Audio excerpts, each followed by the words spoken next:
All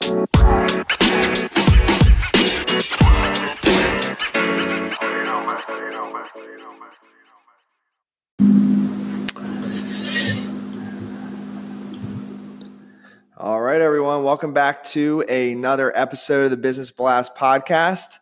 I got Kyle Crooke with us, so welcome to the show, man. Well, thank you very much. Happy to be here. Of course. So before we dive in, I'll give a little introduction. So Kyle Crooke is the Why Whisperer, is a soon-to-be author and creator behind KyleCrooke.com, where he helps people claim their purpose and lead passionate, persistent lives. So we'll dive into the first one, Kyle. The first one I got for you is, what is the best story from your life that has an underlying valuable message?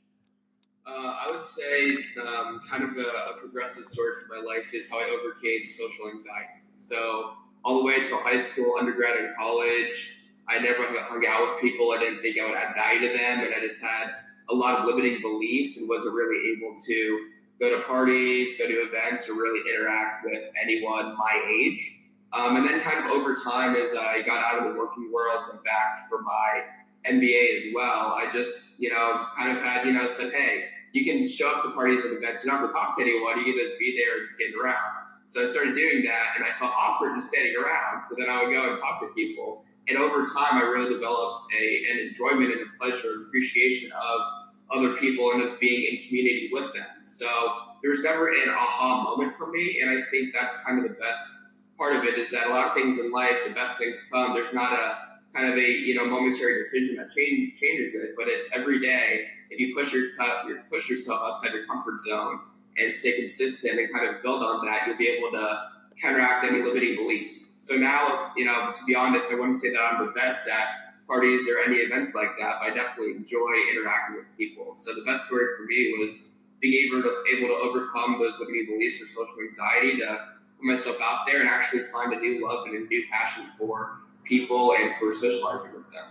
Absolutely, man. I'm happy you were able to overcome it. Like I know a lot of people that do struggle with that. Like I actually struggled the opposite way. So like what I had to get used to is like just being by myself.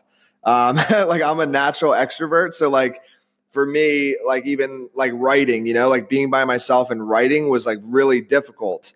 I felt really like alone, and like I got anxiety from being alone. So, but I think it's interesting how it's like naturally we could be totally opposite, but then if you just, go out on a limb and like overcome your fears, then now you love it, right? That's what you're saying? Like now you enjoy actually connecting with a lot of people.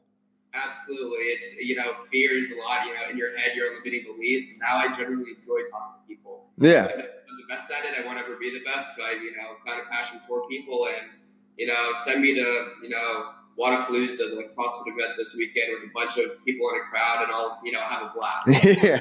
I wouldn't have come before. I went, when I was in New York, there was a Drake concert, Drake and Migos. I went by myself and sat in a crowd of people. I would have never been able to do that before. Mm-hmm. I had a blast. So yeah, it's really cool to see where your life goes and where you progress. And that is perfect because you're on the Business Blast podcast. I had to say it, man. I couldn't help myself there. Corny, but true.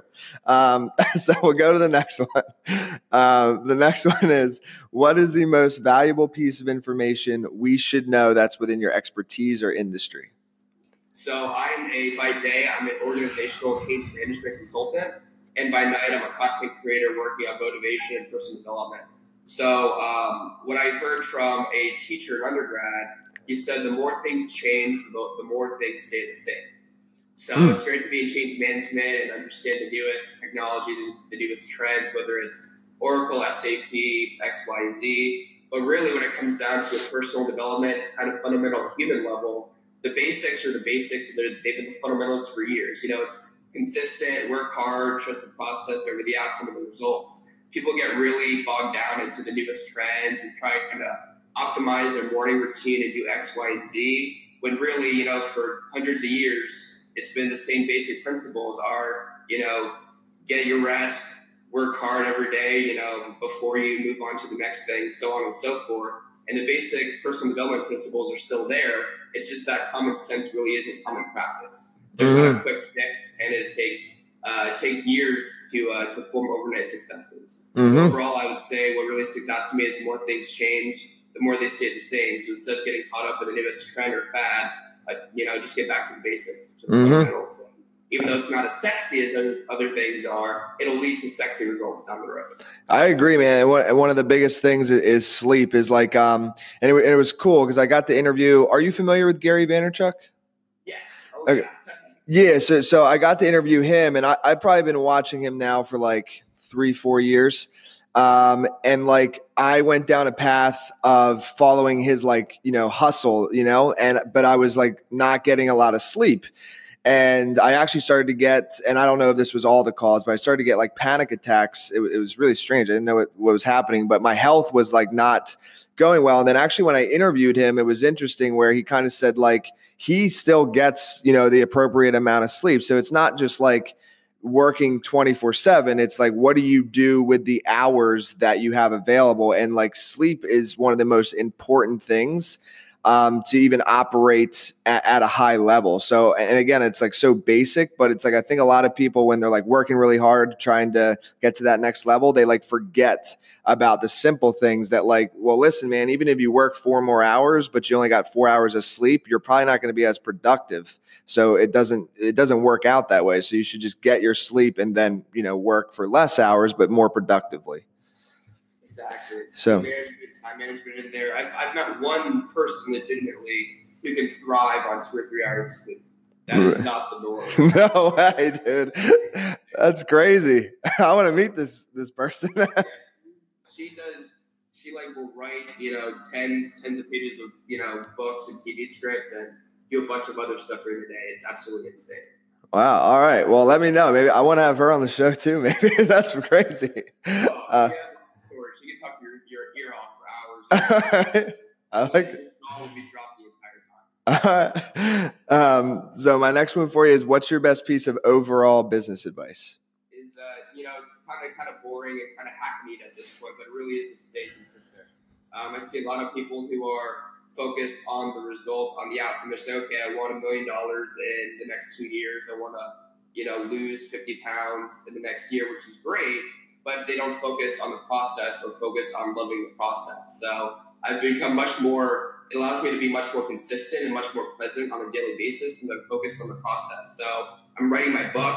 I challenge myself every day to write 500 words or to edit, 1,000 words or something. So it's really made me appreciate the kind of the grind of doing it every day. Yeah. And every day having that one tangible little chunk gives me momentum for the next day. And then after, a month or two, I was able to get my first draft done, and I'm doing the same thing for my second draft. Whereas for a couple of years, I was telling myself, all right, write a book and be done in 2 years. I never actually did anything towards it. So it really is trusting the process over the outcome and staying consistent. That's the best advice that I can give right now. Yeah. No, I couldn't agree more. With my first book, I tell everybody the same thing. Like how I did it is I wrote 1,000 words every morning, and then I got and it's shorter book, but I got my rough draft done in about a month. And that was but it had to be part of my morning routine. And there's something like this weird thing, at least with me, it's like when you do something for a while, like you don't want to, and I guess it's just called a habit. But the reason that I completed it is because I had done it for weeks and I was like, I've already come this far. Like, why would I stop now? So like, if you can just even get a few days, I think, of consistency in a row, it really just like picks up momentum and helps. Yeah. Once you get that and it becomes a habit, the momentum turns into a habit, then you're good to go. Absolutely. Yeah. And it's like a different mindset of it too. It's not like you're looking at it like, oh, I'm going to write a book and then you never get to it because you're looking at like the big picture. You got to break it into smaller chunks, and that's how you can achieve it. So, so my next one for you is, if you could give your younger self one piece of advice, what would that be? So I'm a nerd by trade. In high school, I was carrying around 20-something pounds of textbooks on me every day. So it was great in developing my academic appreciation, but I would tell myself to stop spending so much time in my textbooks. Spend more time in sports, hanging out with people, socializing, develop the social life for me, even though it was a great foundation to go for college and, all the stuff that I love reading about and learning about now. Yeah. I just, spend a little more time out of theory and more in application with other people with the natural world around me, because I found much more fulfillment and enrichment in relationships and, being in nature in the outside world than I ever have in a textbook. Yeah. So not to ignore the textbooks, but to, take it in stride and really use, life as my main teacher. So I'd say don't stress out so much and, get your nose out of the textbook and just have a little more fun. Yeah. And that perfectly leads into the next one. So in your opinion, what's the key to happiness? So it's interesting. So again, maybe it's just like a semantics thing, but for me, I'm going to take a little more, I guess, a little deeper philosophically. I don't really like the verbiage of happiness. Mm-hmm. To me, I associate happiness as being very temporary based on circumstance. Like, oh, I'm feeling really happy today because I, crushed this podcast interview, which I'm going to do. Yeah. Or really what I'm looking at is joy. So I kind of look at joy as the permanent feeling of peace and comfort regardless of circumstance. And to really get joy is to have an anchor point on what your identity is. So as a Christian, my anchor is I'm a child of God and a person of worth. And that doesn't change based on any circumstance. Mm-hmm. And so around that anchor, that identity, I have core values and core beliefs that don't change based on whatever else happens in the world. So for me, joy is really just having an identity and permanently understanding that the identity and your value doesn't change based on the temporary. Mm-hmm. So I'm definitely, I'm not the happiest person all the time, and that's, granted because of circumstance, but I would say that I'm getting more joyful in each I'm going towards. Absolutely, man. So I'm excited for this next one because you seem, nerd by trade. So what is the best book or textbook that you've read, and what was the number one thing you learned from it? The textbook would have probably been one of my chemistry books. I actually had like a sacred chemistry binder with like all my work and everything, and she was my baby for a while. I'm going to be very, or I guess, kind of generic in this and say Stephen Covey's 7 Habits for Highly Effective People. Yeah. It's one of the books I've read like more than once. I've read it 2 or 3 times. And 2 things that stuck out to me. One is sharpening your saw. So like you said before, taking time to sleep. And you talked about, before the podcast, your, love of running. It's just great to get the juices flowing and to be able to, take recovery and rest. But what really stuck out to me in Covey's book was that people develop and mature at different rates. And so, especially with Instagram, social media, it's easy to see other people's progress, and comparison really is the peak of joy because you're saying, "Hey, why am I not at that stage?" And it's funny because you'll normally compare yourself to people who you think are better off than you, and you won't look at other people who you think are worse off than you to gain appreciation, and gratitude for it. So I would say, just understand that you're running your own race, you mature in your own time. Nothing is right or wrong, nothing is good or bad. It just is, and it's what you do with it. And I forget where it is, but, for me, biblically, recently I read, all things are made beautiful in their own time. So for me, it helps me keep present and it keeps me focused on myself and what I can control. Absolutely, yeah.